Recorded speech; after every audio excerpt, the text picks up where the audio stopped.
House for Mr. Biswas is a 1961 novel by V.S. Nepal, significant as Nepal's first work to achieve acclaim worldwide.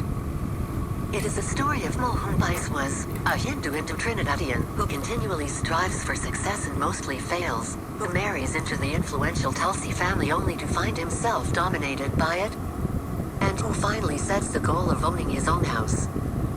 It relies on some biographical elements from the experience of the author's father, and views the colonial world sharply with post-colonial perspectives.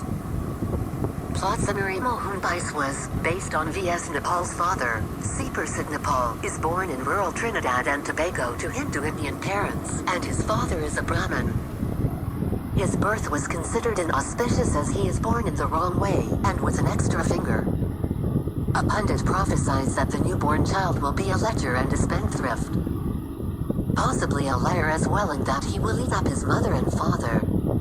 The pundit advises that the boy be kept away from trees and water.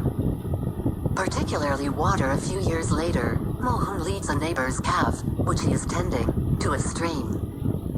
The boy, who has never seen water in its natural form, becomes distracted and allows the calf to wander off. Mohan then hides in fear of punishment. His father, believing his son to be in the water, drowns in an attempt to save him, thus in part fulfilling the pundit's prophecy. This leads to the dissolution of the family. Mohan's sister is sent to live with a wealthy aunt and uncle, Tara and Ajodha. Mohan, his mother, and two older brothers go to live with other relatives. The boy is withdrawn prematurely from school and apprenticed to a pundit, but is cast out on bad terms. Ajodha then puts him in the care of his alcoholic and abusive brother Bandat, an arrangement which also ends badly. Finally, the young Mr. Biswas decides to make his own fortune. He encounters a friend from his school days who helps him get into the business of sign writing. While on the job, Mr. Biswas attempts to romance a client's daughter, but his advances are misinterpreted as a wedding proposal. He is drawn into a marriage which he does not have the nerve to stop and becomes a member of the Tulsi household. Mr. Biswas becomes very unhappy with his wife Shama, based on Draupadi Nepal, and her overbearing family. The Tulsis, based on the Kapildio family, and the big decaying Hanuman house, based on Anand Bhavan aka the Lion House, where they live, represent the communal way of life which is traditional throughout Asia. Mr. Biswas is offered a place in this cosmos, a subordinate place to be sure, but a place that is guaranteed and from which advancement is possible.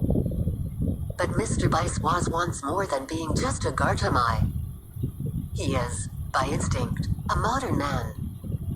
He wants to be the author of his own life. That is an aspiration with which Tulsis cannot deal, and their decaying world conspires to drag him down.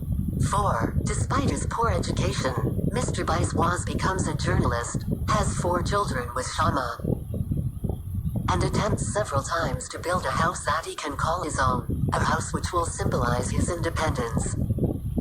Mr. Biswas' desperate struggle to acquire a house of his own can be linked to an individual's need to develop an authentic identity. He feels that only by having his own house he can overcome his feelings of rootlessness and alienation.